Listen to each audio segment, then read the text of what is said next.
And the work that we do, that's okay. The work that we do aligns with our mission. And so, the mission becomes our North Star to go with our our theme.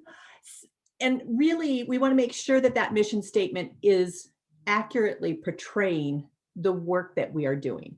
And so now that our midterm report's been approved, yay, it's been accepted and approved by ACCJC, it's that time to get prepared for that self-evaluation that's going to lead to our comprehensive report in the next 3 years. And so we really want to take a moment to kind of pause and review our mission statement, our vision, and our values. And we need a wide representation, a group of people who are willing to work on this with us. So today we're coming to you asking for you to consider joining the work group. The way we're going to approach this is we will have 3 Monday afternoon roundtable discussions, the first of which being on February 22nd. In that session, we're going to talk about how do we gather information from all of our colleagues across the campus. We're going to try and do some electronic surveys. We're going to have conversations. So we're going to kind of strategize in February. And then we'll come back together on March 15th and we'll talk about what we were able to gather, what feedback did we get from our colleagues, and then kind of draft. We can either start from scratch or just refine the mission statement, but we'll have that conversation in March. And then we'll come back together in April, on April 12th, to kind of refine it, fine tune it, and help prepare it to be distributed to our governance structures so that everybody can take a look at it. And then we'll have a mass reveal, hopefully, on our Welcome Back Day in fall. So it's kind of the broad view of what we're doing. And we're asking for you all to consider being a part of this with us. And your commitment would be these these roundtable conversations on Monday afternoon. So is there any questions? If anybody's interested in joining, you can email any one of us or you can give us a call.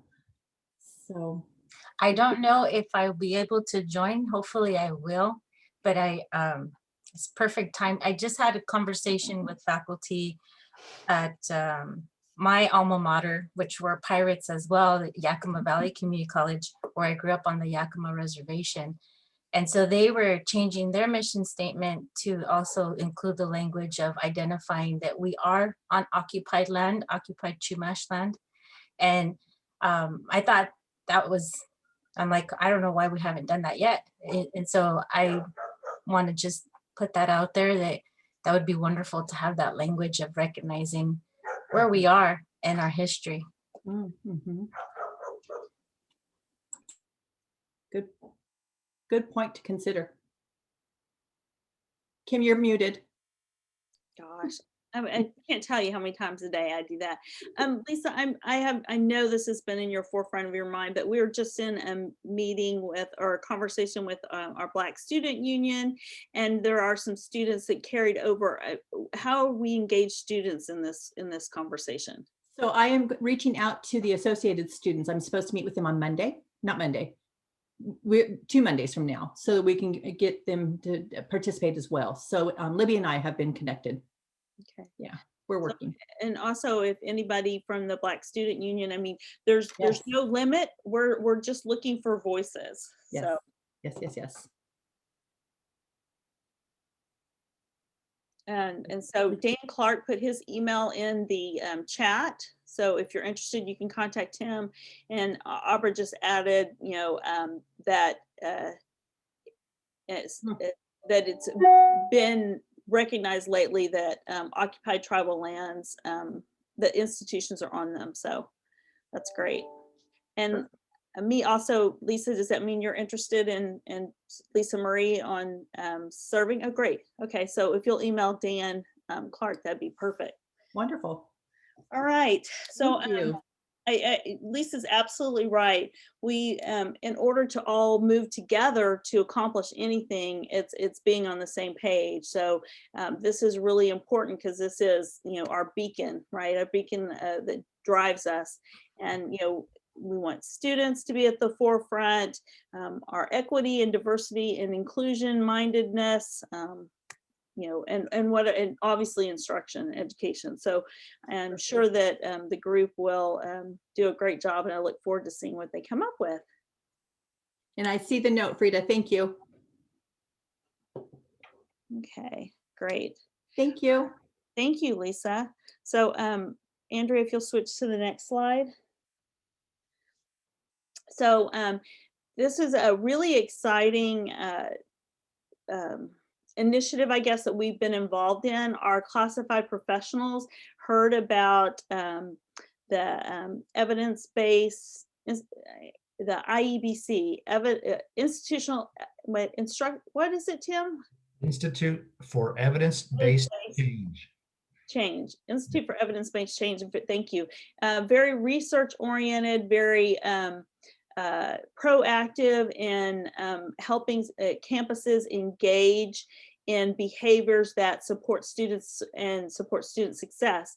So I was really excited when our classified professionals wanted to be involved in this. It's also connected with the Chancellor's Cabinet. So they had a group of kind of train the trainers that all met and came up with some behaviors. Sebastian Cheviot, he is out this week for, he just needed to take some time off.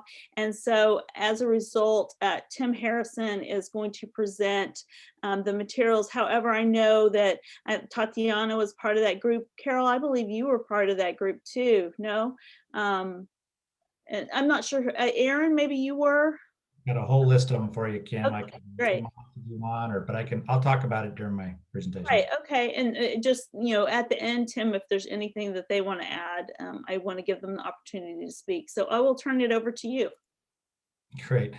Thanks, Kim. And again, everybody, appreciate it. Kim, I'll spend, do you want to spend about 10, 15 minutes? Is that what you like? Yeah, and then that'll give time for questions and answering. Sure, that'd be great. Sure. Great. Well, again, thank you everyone for joining. Caring Campus, again, as Kim alluded to, was really, I would look at it, I think we're trying to stay away from the word initiative. This is more of a commitment. It is a movement that's been going on in higher education. I think there's over, I'm going to get an exact number, but there's definitely over 100 institutions that took on the IEBC's commitment to these really what I would call just it's a change. It's a change in the way we look at things. And there was about 17 classified professionals. I've got a list of names here. I'll recognize anybody who's on here, but with some key faculty who ultimately gave me some information to help feed. And I was appreciative that Kim and the executive team wanted to have a manager, myself, lead this group through to have this commitment. So what is it? Ultimately, Caring Campus, it's about asking some big picture questions. The classified professionals, back in October, we formulated, there was 17 of us, and we started a meeting being led by the IEBC team. And it came down to how could we be more welcoming to our students? How could we, and we asked that big picture question, do our students see us as approachable, on the pirate ship? And do we have this campus knowledge, which is really one of the key factors we talked about a lot, is do we have this campus knowledge of everything that's going on? And I think that is one very important part that we came out from the exercises. What do we do? How do we do it? And how do we present ourselves? So as everyone knows, the whole team here, all the pirates, the classified pros, the faculty, we all play a vital role into student success.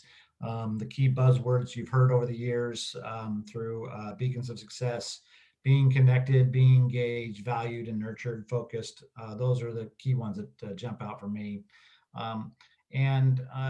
You all know that before the students even come to the classroom, they are meeting with classified professionals. Those are the ones who are saying hello, and how they say hello and what they do and how they do it really can have effect on obviously those key beacons of success that we talk about.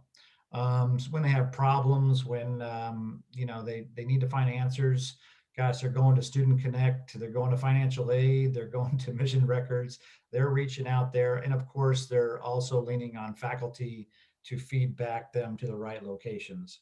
So as I go through this, all of us here, it's obvious we've all chosen a career in education because we really want to help people.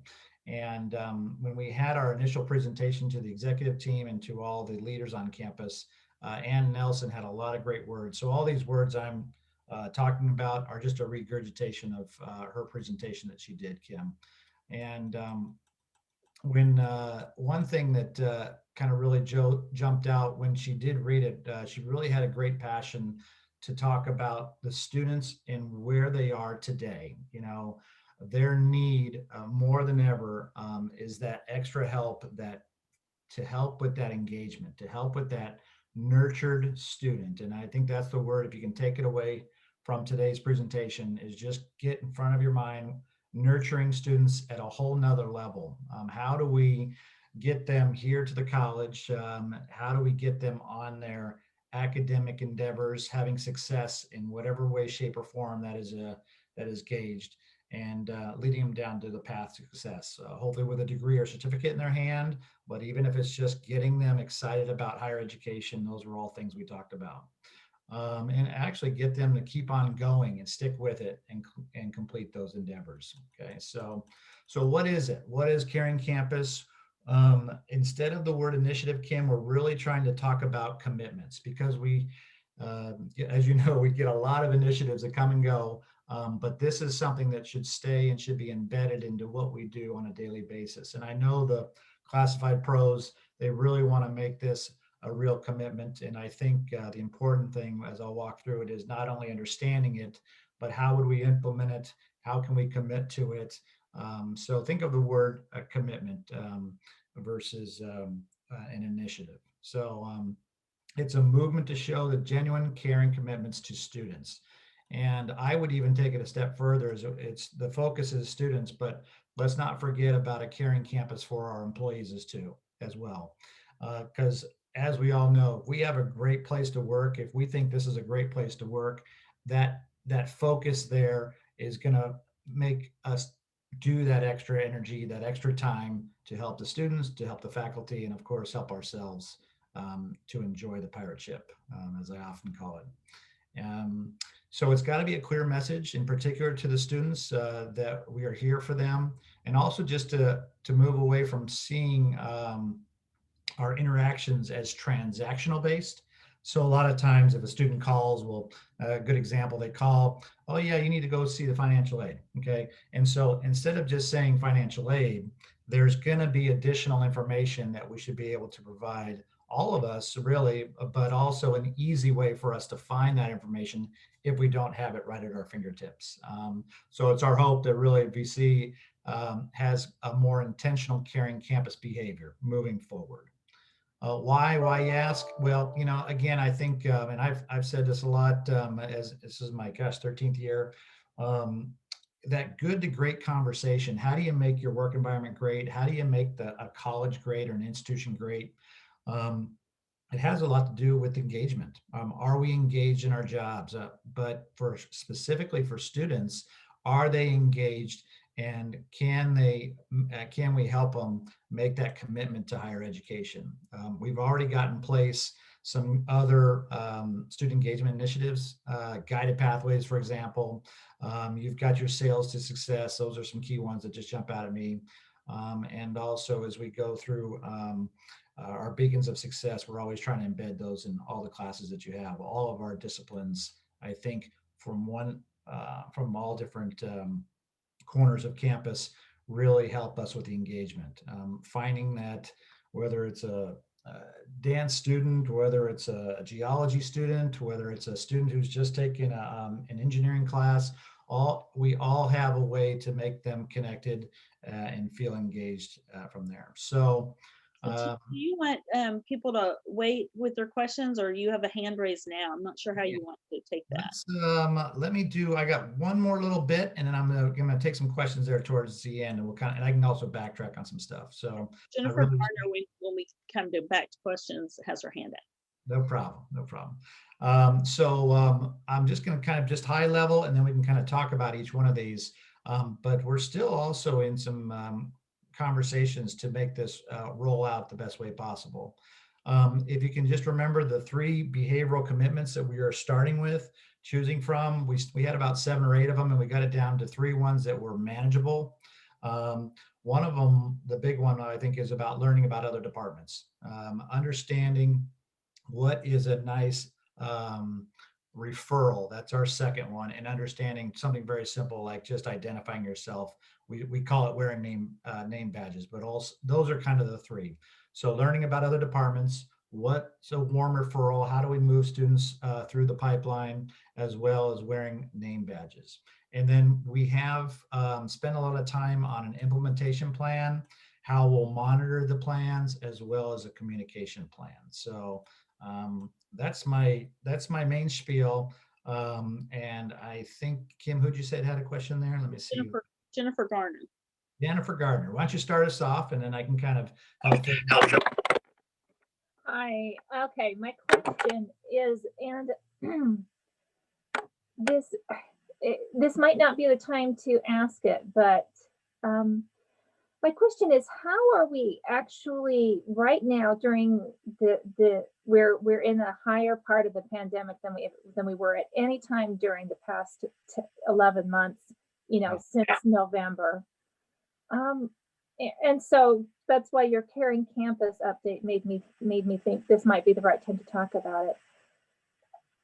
How are we reaching out to our students virtually to create this network? And I can appreciate these behavioral commitments that you have for us to adopt now and ongoing. But right now, I don't have the extra effort and extra time, and my students, when I'm reaching out to them because their assignment submissions are dropping off, or because I haven't seen them in my live sessions, are telling me that they're sick, or that they've been attending family members' funerals, or they are keeping vigil because mom is going to die soon from COVID-19. And just giving them a referral to our terrific health center counselors isn't quite enough. And so I understand this is taking a kind of a tangent from your topic, but just to put it out there. Yeah, I don't think so. Way need more connection for not just tracking COVID cases on campus, but for our virtual students too. So I'll ask Damien, Damien's on the phone, to talk about our call campaign, because and one thing you can do as a faculty member is, if you have a student that is struggling, please put it in Starfish. We have people are kind of case managing, and they're calling them. So Damien, you want to tell them about the call campaign? And I really do think this is kind of the warm referrals piece. So I ask that you continue to note those areas of concerns in Starfish, the same method or mechanism that we used for early alert. And we will be having, we're working with the deans to create a Starfish town hall to kind of address any of the concerns that have been going on in the future. In the past with Starfish and some of the new features that are able to help us and assist us monitor the progress of the students, especially as we're moving into the future. We do have an active call campaign that's happening, and it's continually happening every couple of weeks, every month, where right now we are calling students that are on probation who were suspended, not suspended, were academically dismissed, excuse me. But we're also we're contacting those students by phone, by email, by text, so that we can maintain a level of engagement with our students and show that connectivity and refer them to resources. And then as soon as we've had the ability to contact those students, then we'll start working on those. During the 8th week of school, we'll have our early alert system with our students that have not been in contact with, active in their Canvas, or have had their faculty members report that they're in jeopardy of possibly not passing the class.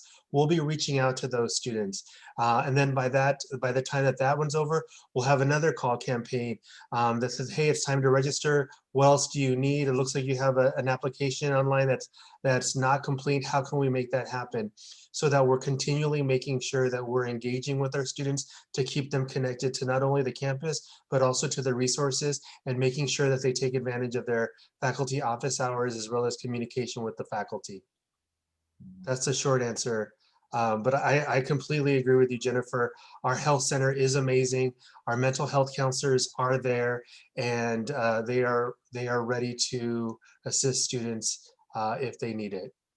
Thank And you. also, if I may, really, really quickly, is we do have hotspots and laptops still. So if you have a student who is in need of either of those, don't hesitate to contact me, Alma Rodriguez, or Blair Gilbertson. We can get their list on a name, and we can get them within a week. We can get them both a hotspot or a laptop or both. Thank you, Damien. Tim Rubicella has her hand up. Go ahead, Rubicella. I wanted to share my thoughts on what you're presenting here, Tim. I know I'm getting older as the years go by, and then all of this advocacy is making me a little bit older faster. But when I first started on campus, I was really lost, really didn't know the campus. I'm not from the area. So every time I would go to get help, everybody always thought I was a student, and therefore would treat me like a student. Mhm. And it was not a very welcoming feeling at all. Everywhere I went, I just kind of wanted to get to know people on campus and go reach out to all the areas and let them know who I was. And I think that by being conscious of the first interactions with the people at the front desks, and letting them know that they always have to have that smile, they always have to have that right customer service, courteous and very helpful. And I really appreciate the idea of having people be able to walk students, because it was really frustrating. It's like, you go around this building and go that way and you'll make it there. And it's like, I think I'm just going to leave now, and it's not, it's very frustrating. So I think that this is a really good idea. I really appreciate name tags as well, because people need to know who they're talking to. Right. But just as somebody who was being confused as a student, I did not feel welcomed. And so I think that there's a lot of areas that we could work on with that. Yeah. It's a great point. The key word you said and all of that is the word always. If you kind of know people on campus, there's people that do the best job they can. As Jennifer said, we're all pretty stretched right now. And can you carry your customer service consistently, really 24/7, but ultimately the hours you're working on campus and when you're working with students? That is the hardest part of being what I call, just being a pro, and I think the classified professionals have really want to make this extra commitment, and starting with them as a team. We're all teamed within the team, and it hopefully will morph into a movement where we really have awesome abilities for us to hand off a commitment to just even something as simple as identifying yourself, whether it's a shirt and a name tag, or a fun name tag that you would make, something that spreads you out from your experience, which was, are you a student? Are you a faculty member? Are you an administrator? That's a great point. But the word always is really that conversation that we had in the team of 17, the classified pros. What's good service? What's great service?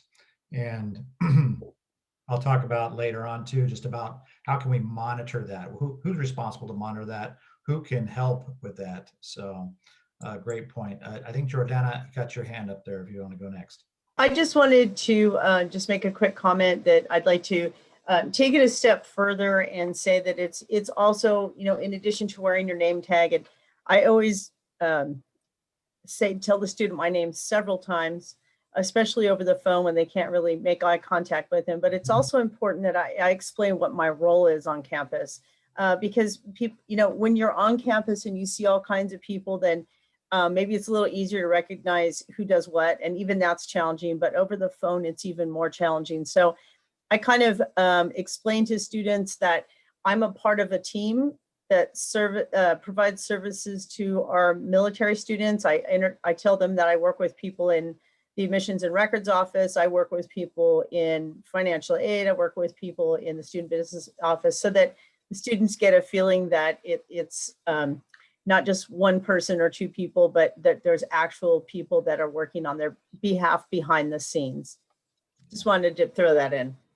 Well, Jordan, I'm glad you spoke up, because you're, I'm going to say it, you're one of the all-stars on campus, and there's a reason why you're in charge of the vet center. And so we want to bottle a lot of things you naturally do, because, and you always do it, my experiences with you have always been professional, fun, engaging, exciting. And even the way you're walking across campus, you got energy when you walk across campus. I've seen it. And so the biggest challenge right now is, how do we do it from a traditional standpoint, and even to now a virtual standpoint? I'm just looking down the list. We have a ton of all-stars on here. I'm looking at Julie Harvey. I see Sarah's picture. I mean, I'm just the first two I see. They have energy that comes through the phone to help. And even when they're frustrated, and we've all been frustrated, we know how to hold off on that and present it in a positive way to help the student, to help the employees. So great point. I wrote down your notes here, but understanding the role and giving that information, I like that one, Jordana. Thank you. So I don't see any other hands up. Is there anybody else that wants to? Do we have, Dan, do we have at the desks like copies of the map, the campus map, where people can be ready to, like when you go to the hotel, this is where your room is and this is where this is at, and somebody being able to highlight. I don't remember anybody ever doing that for me when I was trying to navigate. Yeah, I've been on campus for 13 years, and we have maps. We've done our best job. There's a whole nother level that we could have better maps and more maps in those kind of locations. I do know that at least my division office has them, but you're right. Where are the maps? Is it something? These are little things that we can just by hearing your thoughts, we write those down. I pass that on to for VP Jennifer and the deans. But you're right; those are kind of things that make it easier to get there. How's Kim? You might know this better. The actual map that's on our VCCD app, is that even working well? Do you know? I'm not sure about the app one. I know the one on our website has been updated and improved, but we still need to work on it. And we do, when we're on campus, Rubicella, we have welcome booths that we put around that first week, and they do have maps, and they do try and assist students, and we've been giving out t-shirts, to try and hopefully make them feel as part of the campus and those kind of things. In that virtual world, I'm not sure how we did that. Damien, did we try and do I know we did a welcome where students drove by and we gave them items and lunch and that kind of stuff, but I'm not sure about what other things were done. We attempted it virtually, and it was a little bit more challenging. So it's more like open office areas. So we look forward to coming back onto campus so that we can re-implement those things. Okay.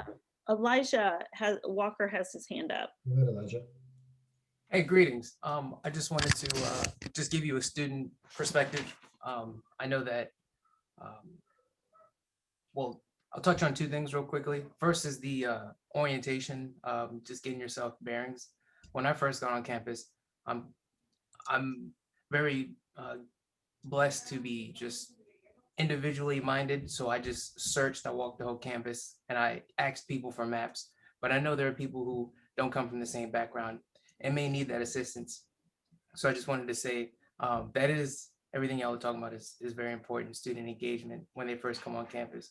But I do want to add that the online classes, if I wasn't already enrolled in the college, like if I wasn't in March when we just all went online, I kind of had the flow of it already. And so by the time the next semester started, I didn't really see any emails on how to get things set up. Or, if I was a new student coming in, I didn't see a whole bunch of support. There may be programs. I just wanted to bring that up. And lastly is, I think it's good that if students, or not students, the faculty are, assisted in the best way they can. Because I know when teachers come in upset or frustrated, like I'm someone who picks up on emotions very well. So even though they are continuing to give that smile and they are giving you good service as an instructor and as a person, it kind of takes away, because it's like, damn, what's the teacher going through? And I kind of get distracted from my work.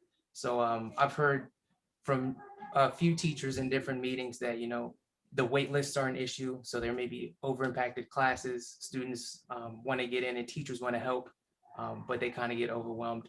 So just from a student perspective, it's good that teachers are in a good state of mind so that they can actually teach and be willing and have the energy to help their students. So yeah, Caring Campus is cool. Hopefully it can get implemented in a way that's very efficient and effective. And thank you.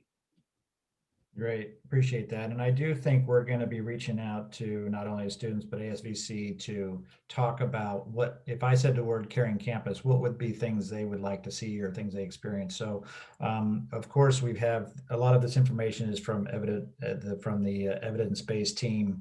But I do also want to make sure we get a little flavor of Ventura College, and simple things like what I just heard, which is, and I'm reading in the chat, whether it's updated kiosks or maps or, experiences that were just described.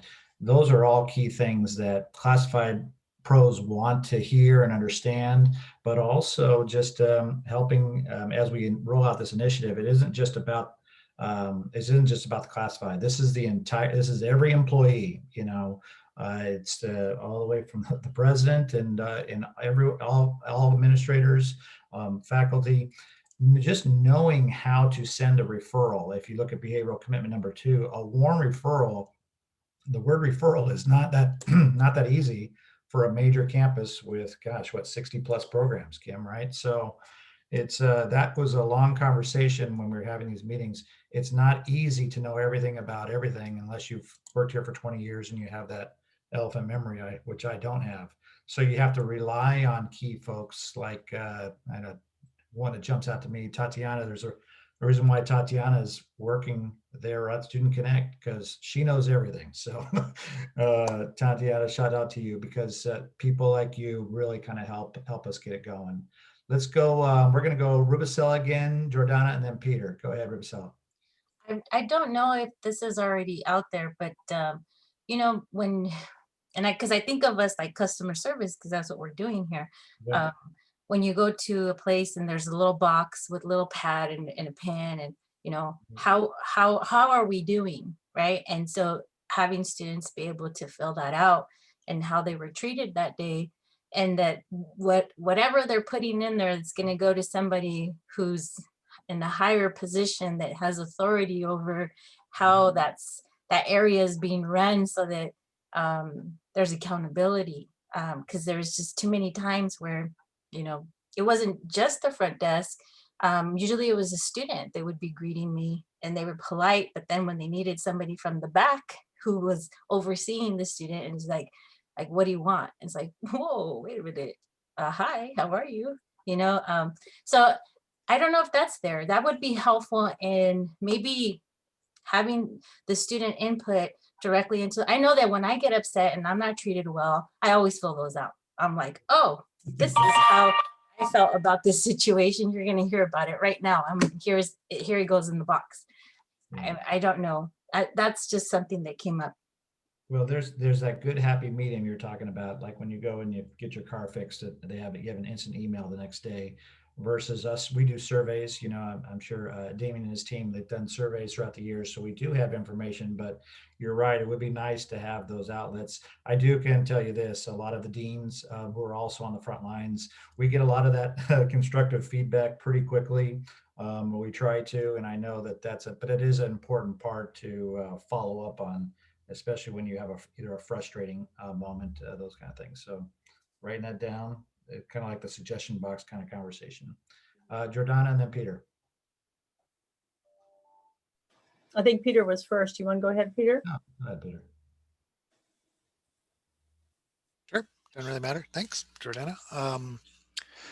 I just want to point out, I remember kind of when I first was hired at VC, either as a part-timer or full-timer, I can't remember. We had Vince Tinto come. I don't know if anyone knows who he is, but he's kind of a big name in educational theory. He's from Syracuse University. And I thought, God, that's far away to come to Ventura College. And I still remember what he said in that, it was mandatory flex. So it was either 2003 or 2004. It was so powerful what he said. He gave an anecdote of a student who was running away into the parking lot crying. And it was someone from either parking enforcement or custodial staff. I can't remember who now, but that person stopped what they're doing. I remember he said the person was in a cart, and I think it was parking enforcement. And that person just stopped what they were doing and spoke to that student like, "Why are you crying? Are you okay?" And that's to me what like caring campus is. That person stopped their job and did something infinitely more important, like just checked in with that student and asked the student like, "Hey, are you okay? What's going on?" The student was crying because college was scary and it wasn't right for her. And she went on this litany, explained why she was crying. The parking enforcement person just spent 15 minutes saying, no, you can do this. College is right for you. You know, I know it's hard. Just making that connection. And I think we all get so focused on, I got to get this job done, got to get this job done, got to get this task done. We're so goal and task oriented. It's really what we need to do is be like that parking enforcement person and just slow your roll, stop what you're doing, focus on that person's social emotional needs. That parking enforcement person probably should have been writing tickets, probably generates revenue for the institution. And this wasn't at Ventura College. It was just a story that Vince Tinto was sharing. That person put the person in the cart, the student who was crying in the cart, took her back to class when the student wanted to go back, and gave that person that motivational support that the student needed at that time and place. Student ends up graduating, and it's all tied directly to that one person stopping her job to really focus on what was much more important. And I think it's really easy for all of us to just focus on our task without really focusing on our job. And our job really is, well, helping students achieve their full potential. I mean, that's comes back to the thing that Lisa mentioned and Kim mentioned when we're evaluating our mission. I mean, everything has to be mission centric, and it's really student centered. It says that right in the mission, we're a student centered place for learning. So it's like, I think we just really all need to get in that environment. And I know it's so difficult in this digital, everything's online kind of mentality, but I still remember that almost 20 years later, that story. And I try to live that. I try to do that on campus, that, well, yes, I have to go to this meeting. Yes, I have to do this, that, or the other. But when a student comes up and needs help, or if you see someone who needs help, just stopping and asking is probably the most important thing you're going to do all day. So anyways, I'm done. Great points. Great points. No, that, you know, that again, that seeing something that's going on and actually doing something, Peter, that's where the courage comes. And that's where, a caring individual or a caring team is going to take that extra minute to do it. So appreciate that story. So, and then Jordana, go ahead. And then we'll go Lisa Marie after that. This is just quick. After Lisa, can we transition to the next subject? Sorry, I'm not trying to rush it. I just want to make sure we have time for everything. Sorry, Jordana. No, that's okay. I just wanted to ask a quick question and make a great comment. I mean, I love that story. That was really great. Thank you for sharing it. I can see why that would keep, motivating us for a long time. But I was kind of wondering, one of the things that helps me engage with the students is when I can answer as many questions as possible. And a lot of times, they're interested in financial aid and the GI Bill and, counseling and that kind of thing. But sometimes they want to know more about the programs. And I wish a lot of times I'll be in the middle of a conversation and I'll whip up, I'll pull up the welding page or the business page, or, bring up one of our program pages so I can kind of give them a little bit of information. And I generally say, would you like me to have somebody from the program call you back and answer your questions? I think, and so that's part of my comment is that I really utilize our website a lot. And then the question is, I think one of the next steps in the web development is to strengthen those discipline pages. Is that correct? So that, I mean, because it's kind of inconsistent the way some programs have a lot of information that's current about their current programs, especially, for example, students call and go, well, I want to do welding, but how can I do welding with COVID?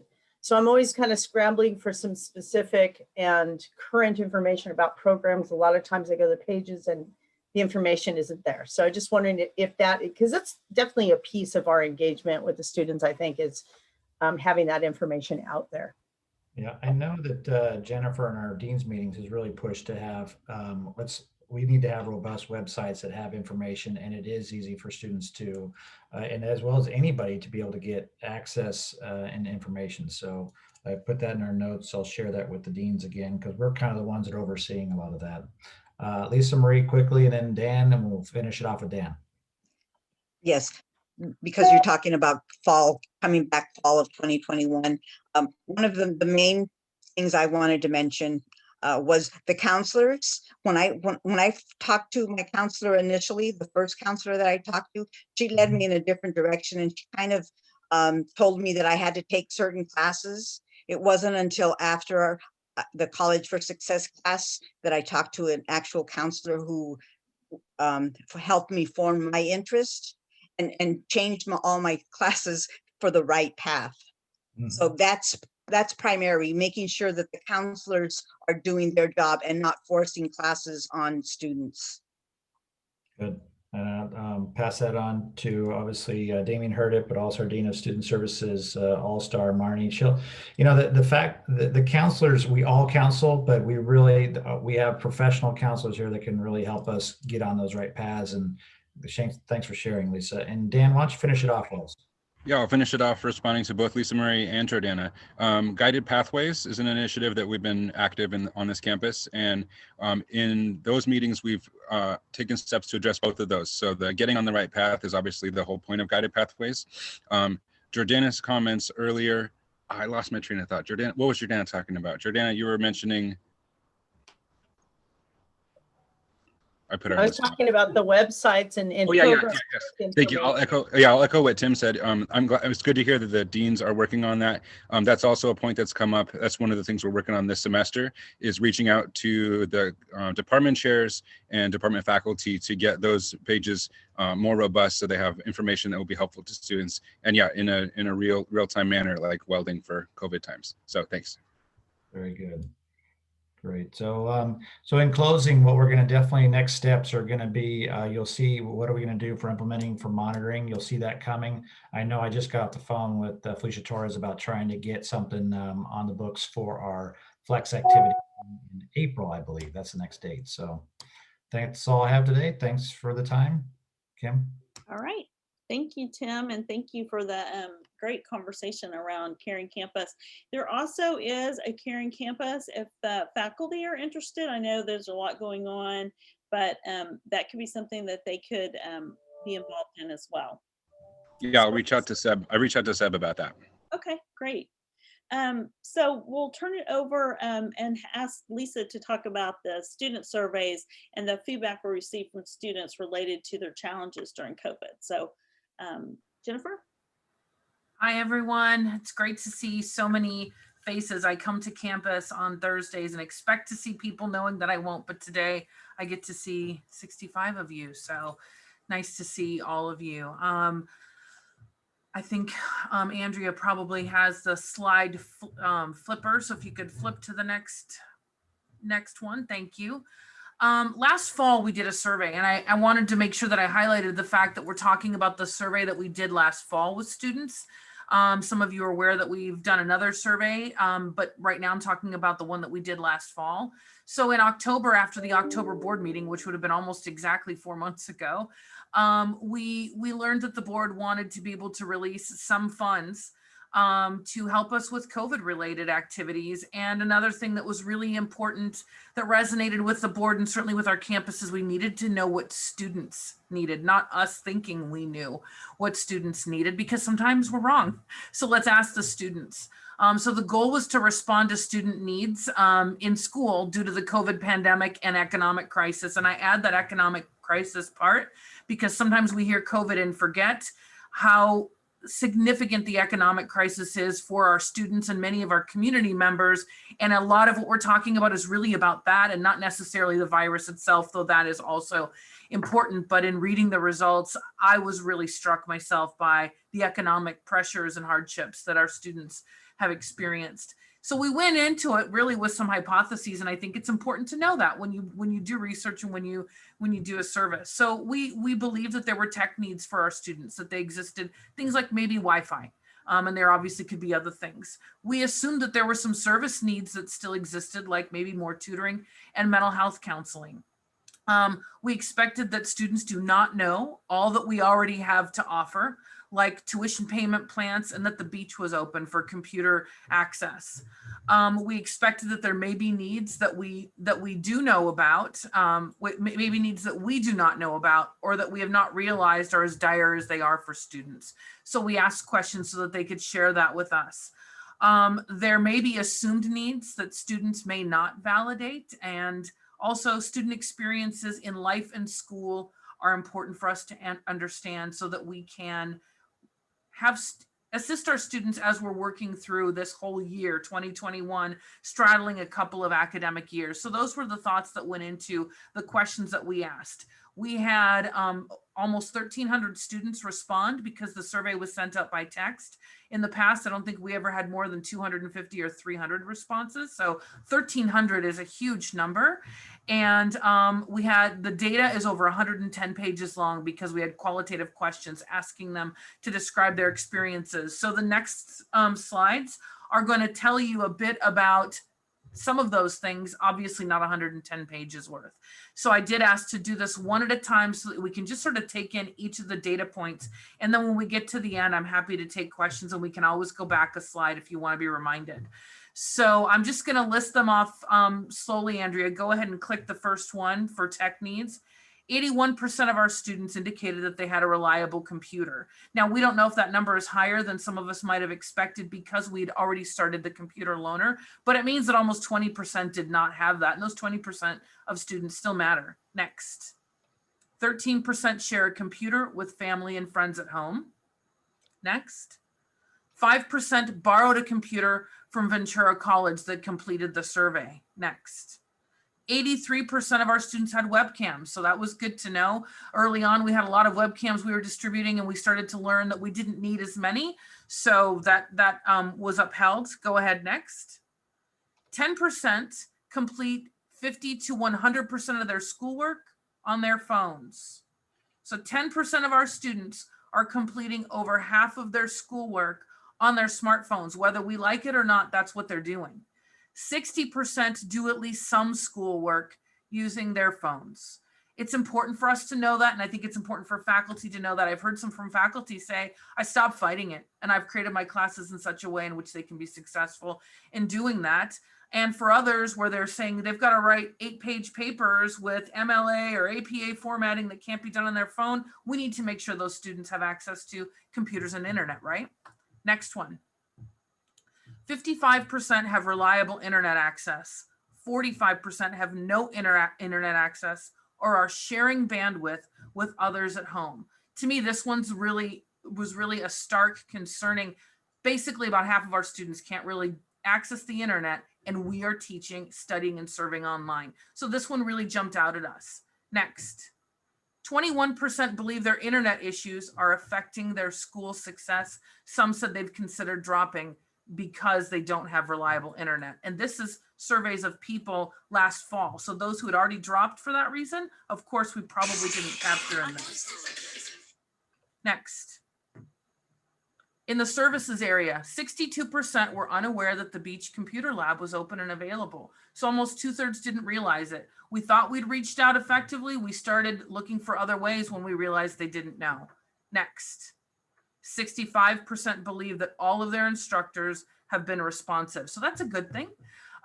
They're feeling like 2/3 of their instructors are responsive, even though many of you had 3 to 7 classes that you were managing, many of them with really large class sizes. It also means that 1/3 of them weren't. so thrilled. So there's some work to do, but 2/3 is also good to hear. It was higher actually than I thought we were going to hear, given how overburdened we all are. Next, 88% of the students indicated that their faculty hold office hours. 2/3 indicated that they're not attending office hours. At that board meeting, there was a request to maybe have more office hours for faculty. And I've heard from some faculty say things like, I'm always doing office hours. That's what email and texting is like. It's not what it used to be when I went to school, when the only time you met with them one-on-one was when they came to your office. Now we're always doing office hours. It's other things that we need. And I think the students are saying, yep, they're out there, but we're really not going to those times. Hopefully they're connecting with their faculty otherwise. Next, 18% were actively looking for tutoring assistance. Next, 27% wanted to speak to an academic counselor. 20% wanted to speak with financial aid. 15% indicated wanting to speak with a mental health counselor. When we get to another slide, we're going to talk about the things that we did to respond. The good news is every single student who filled out the survey was able to give us their contact information. So we didn't just leave them hanging. I think the next one is the next slide. Yes. There were lots of personal needs. We thought the tech needs and the service needs would be the most. The personal needs take up this whole slide. Next. 40% are working reduced hours or have lost their jobs since the pandemic. Those are our students. We wonder why they're not signing up for Zoom sessions or scheduled sessions. Many of them indicate things like, I don't know what my schedule is going to be if I get a new job. Next. 25% were unaware that the district has tuition payment plans for students. Next, 60% have completed a FAFSA, and that's that financial aid application. So we have a lot of students that need financial aid, but there's still 40% that haven't completed it. Next, 28% applied to receive CARES grants, while 25% felt like they didn't need grants. I thought it was worth noting that about a quarter of our students didn't feel that they needed it, but 75% then feel like they do need assistance and 28% had applied. So we're meeting some need, but not all of it. Next, 28% struggle affording their textbooks. 23% feel textbook costs have affected their ability to succeed in class. And among that group, about half of them said they had considered dropping their classes because they could not afford their textbooks. So for the 40% of our classes that are ZTC this semester, yay, I applaud all of you who made that effort. It is not an easy one. Next. Jennifer, you might tell them what ZTC is. Oh, sorry. Zero textbook cost classes. Thank you. I do that sometimes. I know better and still that's my favorite acronym these days. And I forget that I need to spell it out. 24% were unable to pay rent or major utility bills in the previous 30 days. That means a quarter of our students in September, October were unable to pay a major bill last semester. Next. 30% have received food assistance of some sort in the last year. Next, 28% have cut the size of or skipped meals in their household due to a lack of money for themselves and their family. Next, 30% could not always afford to eat a balanced meal. Next, 19% are responsible for dependents, either children, and many of our students, in fact, are caring for adults with disabilities or aging parents. Next, 24% currently work multiple jobs or are looking for work. The future work schedules are unknown, affecting their class planning, and many of them describe that. So almost a quarter of our students are either working so much that they're struggling with keeping up with school, or they don't have work and they're not sure how that work search is going to impact their scheduling and their schooling. Next, 32% use rideshare, carpool, or public transportation to get to class. Many of them in the qualitative remarks talked about how when we do open back up, these things are factors for them as they think about whether or not they will still take online classes or in-person classes. Next. 27 believe all of their online classes in fall were difficult. The others were somewhere between. All of them were easy and they were a mix. But to have a quarter of them feel like they were all difficult is worth us noting. when you listen to the qualitative responses or when you read those, a lot of them felt like when instructors moved online, they thought they had to make it tougher to prove that that you were really doing what you're supposed to do. And that was a consistent theme throughout that qualitative data, that it's almost like they thought they had to make it harder because online somehow is easier in and of itself, which hopefully we've realized if we didn't already. In fact, it is tougher in and of itself. And even for you teaching, it's a much harder lift. So we're hearing from our students that they really felt like the heat was on for about a little over a quarter of them. Next. 61% see online classes as more challenging than in-person classes. Now, we didn't ask why. Some of it could be for the technology. Some of it could be because they felt like they were harder, but 61% said they're more challenging. Next. Many VC students are responsible for the care for children and elderly family members at home and live with people who are 65 or with comorbidity concerns, and they talked about those in the qualitative remarks. So let's move on to the next slide. So I'm going to talk a bit about our responses to some of this data, which doesn't mean we're done responding, but it's important to know that when we do surveys, we don't just go, well, that was interesting, but we're actually thinking about what we can and should do. And I need to first qualify that while I took part in helping write the survey and our institutional effectiveness folks then fixed it and made sure it was deployed properly, what we did was we created a lot of work for my other colleagues on the other side of the very important side of the house in student services. So we got a lot of answers and then passed it over to them to solve a lot of these problems. So kudos to Damien, to Jesus, to all of you in student services who then took on this work, because many of you did and are still doing that, even though I'm the one presenting on it. So got to make sure we mention that. We ordered last fall 500 laptops to loan out. While that wasn't in response to the survey, if I left it off, you might wonder. So I just wanted to let you know we ordered 500, and financial aid has been working on distributing those and working with IT to clean them up. By that, I mean getting them ready for the next users. In response to this survey, we ordered 200 Wi-Fi loaners because clearly I think you all saw Wi-Fi connection was an issue, and Damien talked earlier already about how we're already able to distribute those.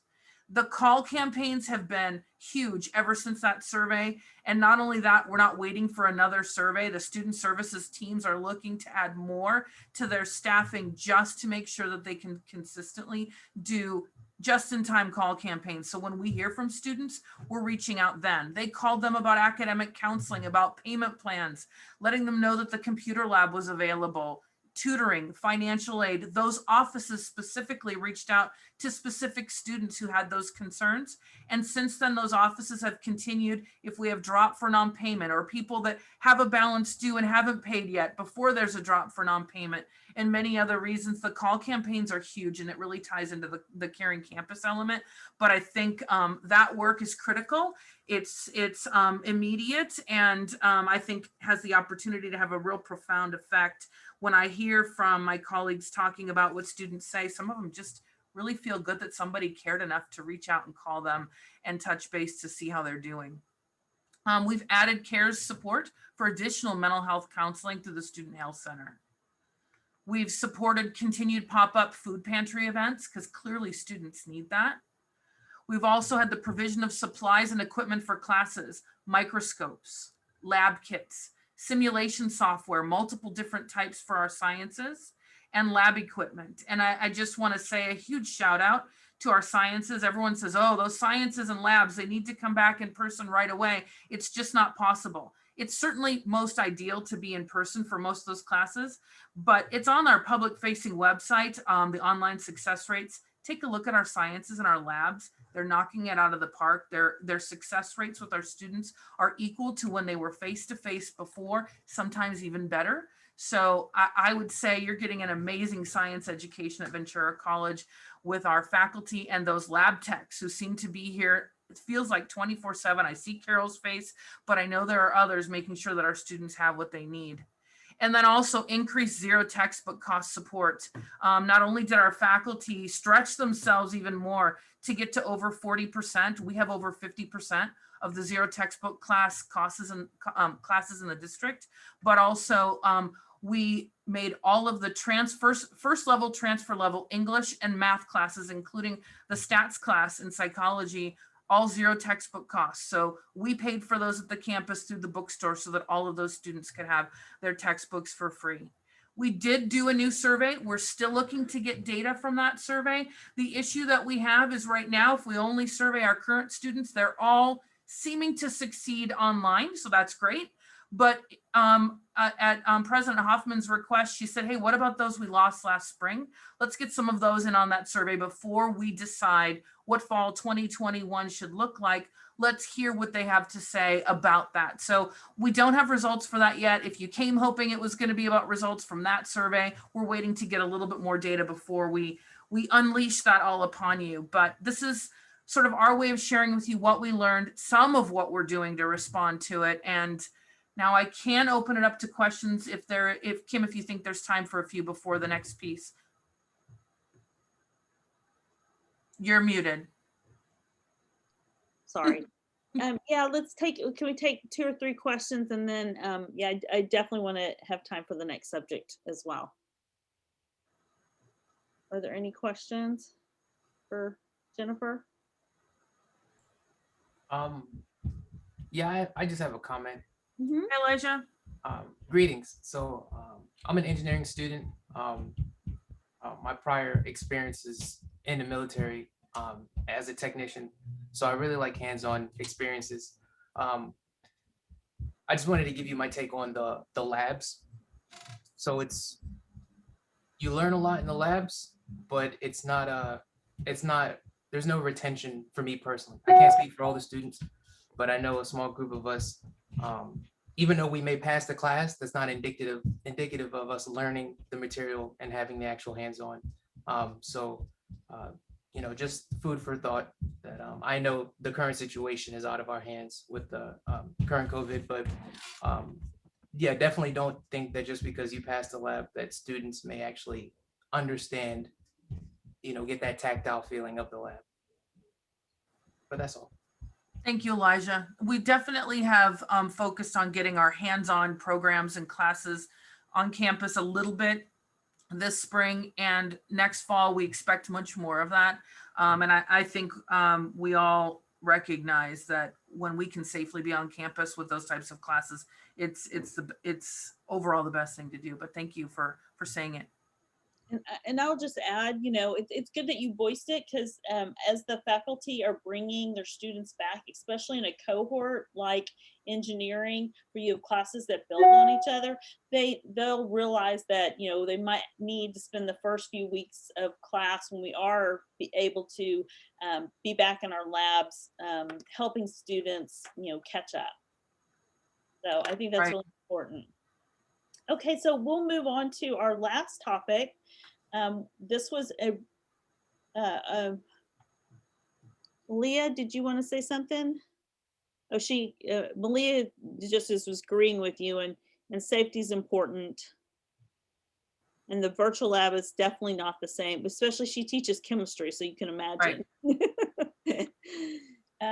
Okay, so we brought this up at our last captain's chat, just the general ideas of being on the side of anti-racism, and it standing for social justice, inclusion, diversity, and equity. And we had come up with a kind of a draft plan, and I have had the opportunity to speak to a few groups, the administrative council, I went to classified and academic senate, and I think we also talked about it at college planning council. And so I just wanted to, this will obviously be a living working document. I don't ever see it completely going away, but let me show you, or let's talk about what we've done so far. So Andrew, if you can switch to the next slide. And I'm gonna put it on my little computer so I can see it better. Let's see. Okay. So the first thing is, being the campus president, if I don't have these issues as part of my goals for the campus, then it's a mismatch, right? Because if, I need to make sure that my goals for Ventura College match with what we're trying to, what the vision is and what the trajectory is of the college. So I was asked to share my goals, and then and then as a result of some of the conversations, I've modified them a bit. So Andrea, just go to the next slide and then we'll come back. So I modified them and I put much more, I would say, concrete indicators to show that are achieving. So my goal is in relation to social justice, inclusion, diversity, and equity, is to lead efforts to close student equity and racial opportunity gaps, eliminate social injustices, and enhance student success by being on the side of anti-racism. And some of the indicators are through professional development, the One Campus, One Book, coming up with shared understanding of definitions of side and concepts related to racism and anti-racism. The second indicator, and this was actually the next part of what we're trying to achieve, is looking at and revising as the group suggests our mission, vision, and values to reflect our side concepts. Also, I'm looking at the web page. So currently we have a really excellent resource that's been put together by our ASVC primarily, and with the help of Libby Fada. But I'm also going to put come up with statements and put more social justice, inclusion, and diversity and equity initiatives on my president's webpage, and then for resources, link it to the Excellent Student webpage and maybe the professional development webpage. So other web pages that have additional information to share. But I just want to make it very, very clear that as the president of Ventura College, this is what I stand for, and this is where I expect and need your help in going in this direction to support our students and faculty of color. We are looking at potential spaces and purposes for the Multicultural Center. We are in the process of developing a facilities master plan. So I think the permanent home of such a center will be part of those discussions. And I look forward to hearing the possibilities of what a multicultural center can accomplish and the outcomes we hope to achieve as a result of having, and what kind of support we expect in that center. So those conversations are still very much in progress. And some of this is going to get to when we go back to the spreadsheet too. But these are just my goals. And this has been approved by the chancellor. So he knows that, and he will hold me accountable to making sure that these happen. Developing an ethnic studies department, we've moved on that, but that doesn't mean, the work is done. And then it needs additional support related to social justice and equity related curriculum development and curriculum infusion in other courses. Support, and then the last one, support and summarize efforts of hiring diverse employees and college metrics related to hiring. So some of the stuff we've done around this, and by talking about it now, I can talk about it less and maybe take feedback when I get to it on the spreadsheet. But some of the things we've done is we've had some conversations with our their equity, and Peter can help me, their equity hiring facilitators, I believe is their new term, but we've met equity employment facilitators. Equity employment facilitators. Or employment equity facilitators. The order is funky. I can't remember. Yeah, I know it's EEF, equity employment facilitators, or employment equity facilitators. Great, thank you, Peter. And their job is to make sure that we have processes that are fair and allow for no barriers to happen related to any disparities or inequities related to hiring. And we had a meeting with the deans too, because the deans I expect to be partners with the employment equity facilitators, so that it's to have a double check or ensuring that these practices are in place. Also, we've done on hiring committees that I've been a part of, the conversations have really changed regarding the criteria and some of the questions. I mean, I'm really excited about some of the changes. You know, I've been in education for a while now, over 28 years. And, you know, I've served on countless number of hiring committees. And I'll tell you, the first thing that we did was just, you know, come up with education or degrees as paper screening criteria. And now that I know better, I know that a lot of those criteria lend themselves to be a barrier to diversity. So we have to rethink our process and rethink how we're doing, how we're navigating our hiring and making sure that equity is supported and barriers are not put up. So those are the kind of conversations. Also, I've said this before, but just to let you know, I am attending the organizational meetings for all new full-time faculty hires and asking the committee to help us with diversifying our workforce and making sure that we have a sensitivity to equity, because it's always helpful to have students that have role models that they can relate to. And so, it's a challenging, topic, but it's really important that we look at these factors, and that district HR, because hiring is centralized, is also looking at where we've had drops in our pipeline to getting to the president for hiring process. So there'll be more to come on that. Sorry, excuse me, and I ran out of water. And then Dana brought up that she's on an EEOAC committee. Dana, did you want to say anything about that? No, I was just reminding Peter what it's called. Okay. So we have a district-wide committee that's focus is on equal opportunity employment, and make sure that we're not continuing or propagating the barriers that we've potentially had in the past. And for even though we didn't intentionally have those barriers, we know that they exist, and we need to intentionally break them down. So that's kind of what's going on in those areas. So Andrea, if you could go back to the spreadsheet, and then I can see what people think. So those are my goals. I think they're more active and not as passive as they were originally. I appreciate the feedback that I received at the last Captain's Chat and other venues to take them to the next level. You already heard about reviewing of the mission and vision. So you already had a time to talk about that. So we'll go to the next slide. Okay. Developing a shared understanding of and definition. So you know that we've had several flex opportunities and flex.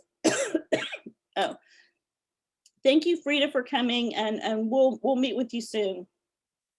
Thank you, I appreciate it. Great. Thank you. Before Frida leaves, I don't know if you have a minute, I just wanted to, again, I know I sent out an email to the entire campus telling you about the horrific incident that happened during Black History Month last Thursday.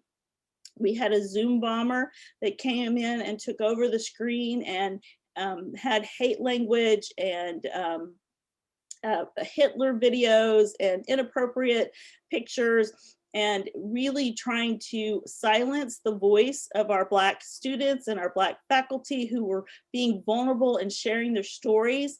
And it is not okay.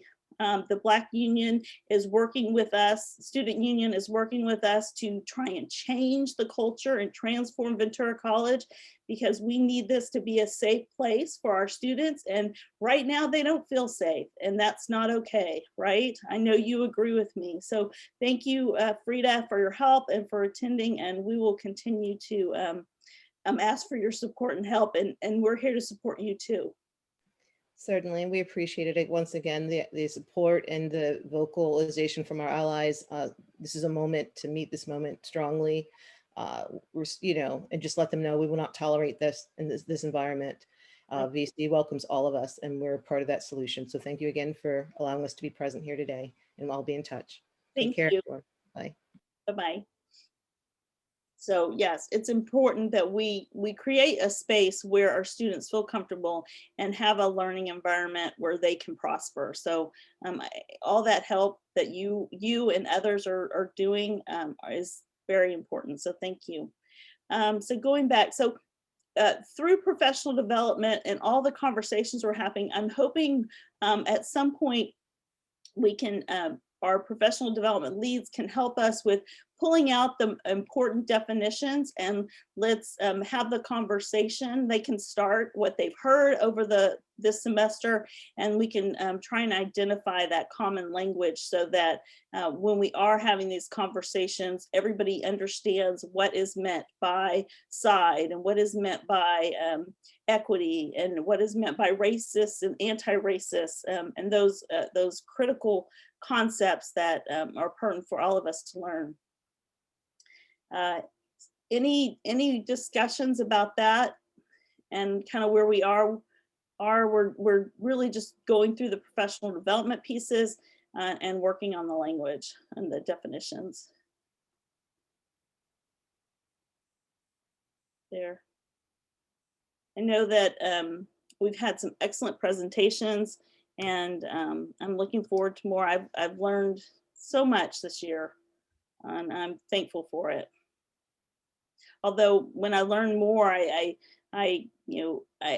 realize, how I have helped in my past, regrettably, lend to that, not intentionally, of course, but, like examples of, giving a PhD priority, or strong on a application when, that is a barrier.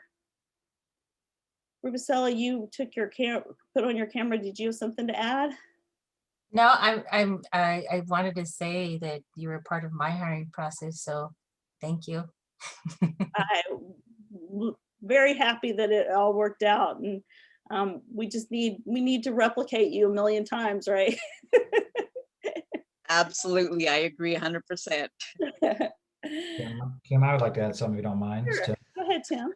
I just want to make sure we share that we've got a lot of new energy in DCHR, taking a lot closer look on how we present ourselves on the front end, in particular with the job descriptions, minimum quals versus why even having preferred qualifications up there, because ultimately you need to have a stronger pool in that topic. But also, I know the deans and Jen will probably share with you just our energy maybe behind looking at that diversity, equity, inclusion director, coordinator, whatever we call it, to really just champion a lot of the things that you have up here. So kudos for you for putting it up there. I think just at the end of the day, can we get across the finish line with some great energy? So that's something that I just know that other institutions are starting to invest into that director, coordinator, whatever it is, or at the very least assign it to make sure that there's someone who's following through on a lot of the great actions you have up there.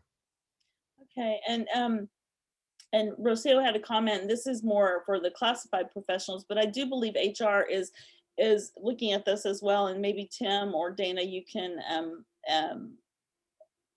inform us more, looking at the performance exams for classified professionals, and if those are any kind of barrier to equity and equity hiring.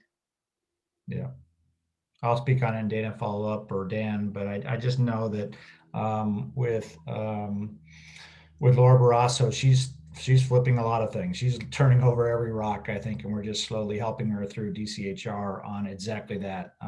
These classifications and the need, conversations about the commission, conversations about the importance of what tests are needed and not needed, and to ultimately it does have a lot to do with having a stronger pool and what criteria is there and those kind of things.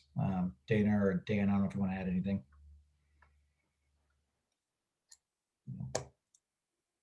They're good. But I do like the energy with the new vice chancellor as well as Andrea Egley. She's been doing some great stuff. Great. Will you put in the chat for Lisa Marie the composition of that EEOAC? Oh, no, Dana already did it. So perfect. Thank you. Okay, so the next thing is as asking the campus committees, because knowing this is not an individual's work. I mean, I can lead and I can put myself out there, but I'm only one person, and we really need the work of many to help transform the college. So we've asked each of the committees. We did a committee chair training, and we've had this conversation to ask them to look at their charge in relation to the being on the side of anti-racism, and to also look at what outcomes that are appropriate for the different committees and how they can help us in this work. So that's in progress. And as a result, we've had many suggested changes come to our College Planning Council to approve. So, so we're seeing some movement there. The webpage I already kind of talked about. So does anybody have any questions about campus government and committees or the webpage?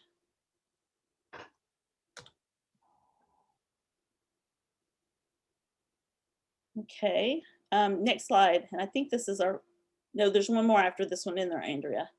I think. Yes, there's one more. Okay, great. So again, the multicultural center space. So we will want it to go through our processes, but we do feel like, I feel like, and we've had this conversation with the executive team, that this would be a benefit to our students.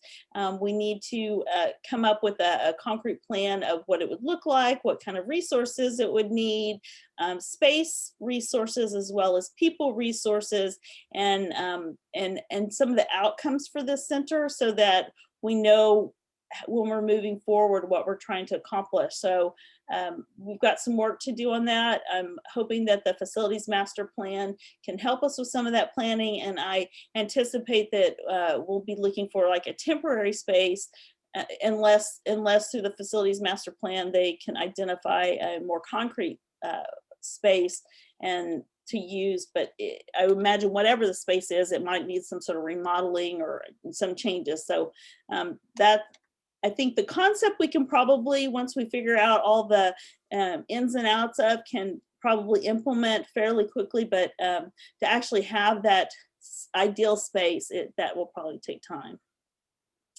And then the last part is our ethnic studies. Oh wait, is there anything on multicultural? Sorry, I just keep going, and I know we've got just a few more minutes. So hopefully, I don't know if y'all started to have the conversation in FOG or the Student Success Committee, but hopefully we can, Damien and Jennifer are going to lead those conversations, and we can get kind of initial ideas of what the center could be and what outcomes it can have. And I look forward to your feedback when we can bring this, talk about it more. I'd like to say that there has been a resolution presented to the Academic Senate on this, with some specifics in regarding to space and the needs that students have identified. So I know that there's also the ASBC that is having conversations about it, and also a group on Vicara that is also having discussions about it. So there's a lot of interest and great feedback that is already making its way, I think, and will be available very soon. Great. Looking forward to it. Yep, good to hear. Yeah, because I definitely want to meet my goals. I want Greg to keep me, and I'm hoping Ventura College will keep me for a long time. I'm not going anywhere. And then perfect for Rubicella to talk about it. You know, I want to say, and I really appreciate Jennifer and Rubicella moving so quickly on this to establish an ethnic studies department. I know that the other college, I think at least Moore Park College followed, but and they have, I think they have a higher part-time faculty member for it, but we're lucky we've made it a department, and we're going to move forward to enhance that department. And Rubicella's kind of our lead. She's our department chair, so that's kind of what's going on there. And then we need to develop additional curriculum, you know, and really enrich that program. So I'm looking forward to see what happens. Hi, Kim. This is Marion. Hi, Marion. Hi. I just want to share that when we create our courses, specifically in ethnic studies and Chicano studies, let's not cancel them. I had a student that was working towards completion of the social justice AAT, and we canceled the Chicano studies class this semester. So I've got to scramble and find her another class to try to meet that requirement so that she could become the first social justice Chicano studies emphasis AAT earner. Okay, we'll work with Jennifer. I know that we're looking at some late starts. I don't know if that's an option or if we have the faculty to teach it, but you know, when we, and also in the future, we'll have Rubicella helping us with the schedule. And, you know, that's important if when we're trying to help people complete, we can't cancel their last class. So thank you for bringing that to our attention, Marion. So a lot's happening there. You can read about it in this, especially with the area F for the CSU's transfer. All of our students will be required to take an ethnic studies, which I'm hoping that it can help counteract through education those incidents like happened last Thursday, the hate discrimination. Last slide. The student equity plan, we have a student equity plan that we took more time on and really looking at it. And so now we're asking the student success committee led by Damon and Jennifer to write us some, you know, kind of an executive summary so that we all kind of know what's going on in that realm, so we can help support it through our committees and through our other work. And then the hiring we talked about. And then the last thing we didn't talk about, and I did talk about this with Phil, is with, we have general education outcomes, GEOs is what we call them, that are aligned with the institutional set outcomes. And we need to add the area F to those outcomes so that we're assessing that when we're doing our student learning outcomes. I know that's a lot of acronyms, but that will so it'll basically bring that into the curriculum arena and you know, be assessing that too as part of our courses and our programs. Okay, so we are actually a little over time. Is there one or two quick questions? And then I have a Santa Paula our East Campus advisory meeting that I need to scoot to. That means just clicking on the next button.